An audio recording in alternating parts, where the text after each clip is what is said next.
Hello and welcome back to my channel for another weekly video with me. I'm so excited to chat with you today about non-scale victories.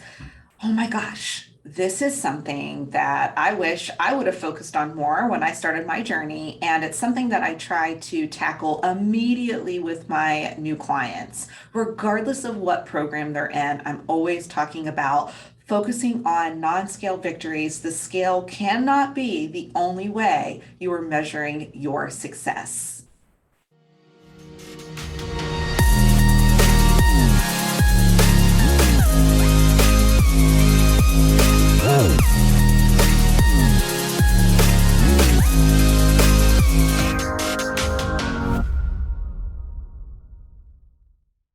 Okay, guys, so before we start diving into all of the non-scale victories, what they are, why they're important, I want to tell you just a little bit about myself. So my name's Ashley Fillmore. I'm a sustainable fat loss and weight loss expert. I have been able to help thousands of women online and in person over the last decade plus. I'm happy to share some of my insights, education, wisdom, and inspiration with you to help you on your journey. So I want to talk to you today specifically about non-scale victories and why they are so important to measure, just like you were watching the number on the scale. So typically when you start a fat loss or a weight loss program, you're going to weigh yourself. Some people weigh daily, although I do not advise you do that. Some people weigh daily. I normally say checking in even once a week is great, but the scale is usually the most important thing to the client when they're first starting their journey. Now, I want to help you reframe this. Yes, the scale is a metric, and depending on how much weight you have to lose, it could be a good metric for a short period of time. But for some of you, if you have, let's say, 10 pounds or less to lose, it's not really the best metric for you because the scale isn't going to move, 2-3 pounds a week when you are going about things in a sustainable way. Crash dieting has set us up for unrealistic expectations because sure, if you cut out all of your carbs or eat a super low calorie diet, by the way, you should check out some of the other YouTube videos on my channel. I talk a lot about this and have created a sustainable fat loss, weight loss calculator. But sure, if you're eating in a big caloric deficit and ultimately starving yourself, you may lose 3 or 5 pounds in a week. But typically that's going to be water weight and it's not sustainable. And if you're not going about fat loss the correct way, you could also be losing muscle mass instead of body fat. So we want to put the brakes on with all of those things, and we want to start going about things in more of a sustainable way. So weight loss looks different. When you start a sustainable weight loss, fat loss program, your weight loss will look a lot different. And so we need to pay attention to non-scale victories as well. So let's talk about what some of those are. So not only do I talk to my clients about the scale, and yes, again, as I mentioned early on, we will use it and keep an eye on it, but I always tell my clients that it's something that we do not want to obsess over.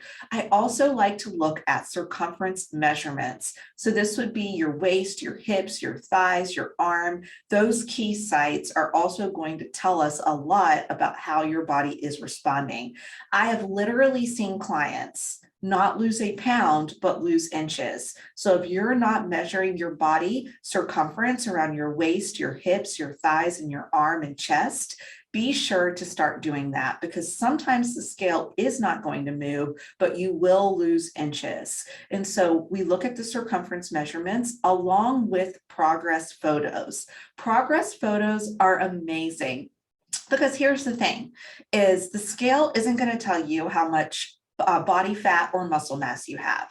The measurements you're taking, they're only in specific sites. You're not measuring every inch of your body, but progress pictures really shows overall how your body is changing. Again, I will see clients maybe not lose a lot that week on inches or weight, but then when we look at their progress pictures from month to month, we can see the differences. And man, as we go through the program, the pictures really start to transform.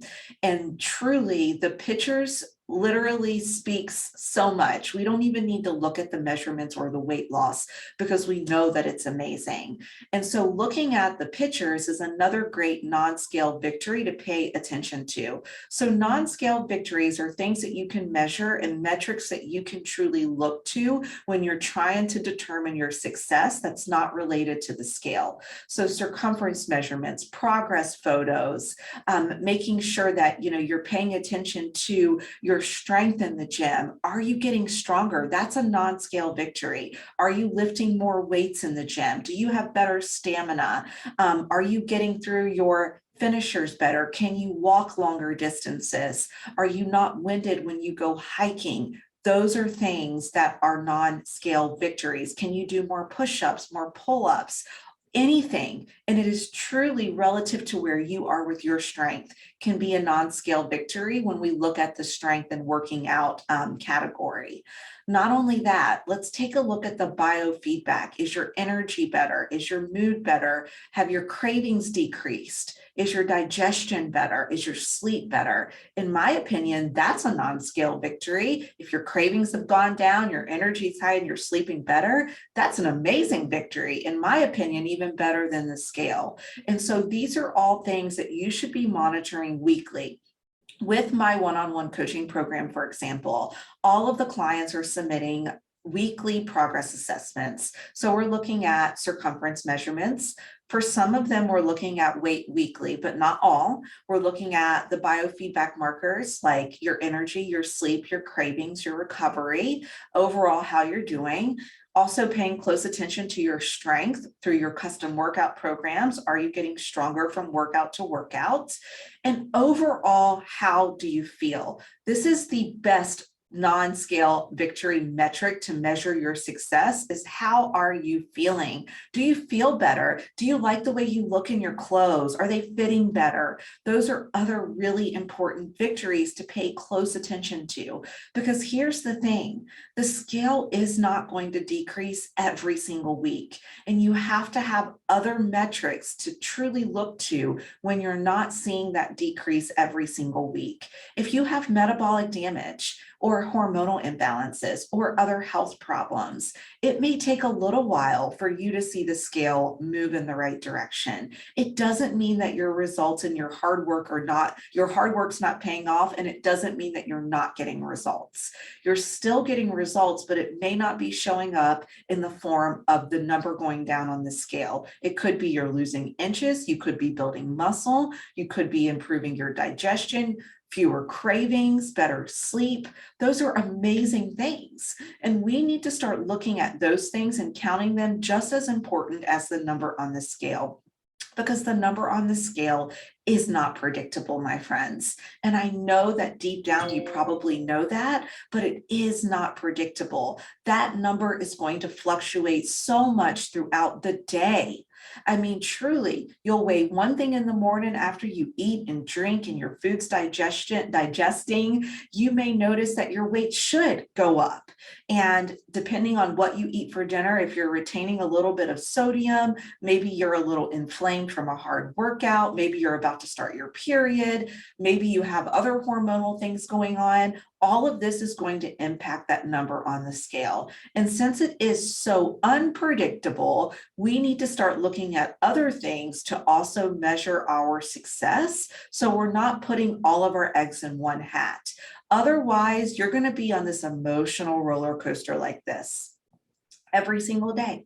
You're going to be up when the scale's down. You're going to be down when the scale is up. And this is not a healthy place to be in, because I want to tell you this. Sometimes you'll eat something that's not necessarily perfect for your goals. Let's say you have pizza and you have a couple glasses of wine. Well, wine is dehydrating. So if you're not properly hydrated, you could literally eat a half a pizza and several glasses of wine and wake up weighing less due to the dehydration, not because you lost body fat. You can eat perfect for one day and wake up weighing more because the food isn't all the way digested through your system yet. Maybe something had a little extra sodium. Maybe you drank a little less water. So you see those numbers are going to fluctuate so much. There's so many things that impacts your scale weight. So Use the scale, but use it wisely and make sure you're focusing in on your circumference measurements, your progress photos, your biofeedback markers. How's your energy? How's your sleep? How's your mood? How's your cravings? And then your strength. Are you getting stronger? Do you have better stamina? Those are all things that you need to be looking at weekly. And truly make sure you're paying close attention to these things. Now, with the progress photos here at Metabolic Fix, we will look at them monthly. Everything else you should be paying close attention to weekly. If you feel like you're in an unhealthy place with the scale or that number truly does dictate your happiness, I suggest that you don't weigh daily, maybe not even weekly. You can start weighing every other week, but still paying close attention to everything else I mentioned in this video. Okay. So now you know what non-scale victories are. You know how to look at these other metrics and start monitoring them more than you monitor the number on the scale. Make sure you're taking good notes for yourself and don't get too obsessed over the number on the scale. Remember, normal and healthy weight fluctuation is really 3 to 5 pounds. So if your weight goes up a couple of pounds, it doesn't mean that you gained a bunch of body fat. If your weight goes down a pound, it doesn't necessarily mean that you lost a bunch of body fat. So please be sure to pay attention to all of these things, not putting too much weight and too many eggs in one hat and focusing only on the scale. If you would like to hear more information from me about mindset hacks, sustainable tips and strategies to help you reach your goals, if you want to learn more about what's really impacting your results, like your metabolism and your hormonal health, please be sure to follow me on Instagram. I'm hanging out there every day, giving you a dose of educational information, as well as in my free Facebook group. And be sure to like and subscribe to my YouTube channel so you can be notified when I have new content coming out. Okay, my friends, thank you so much for watching.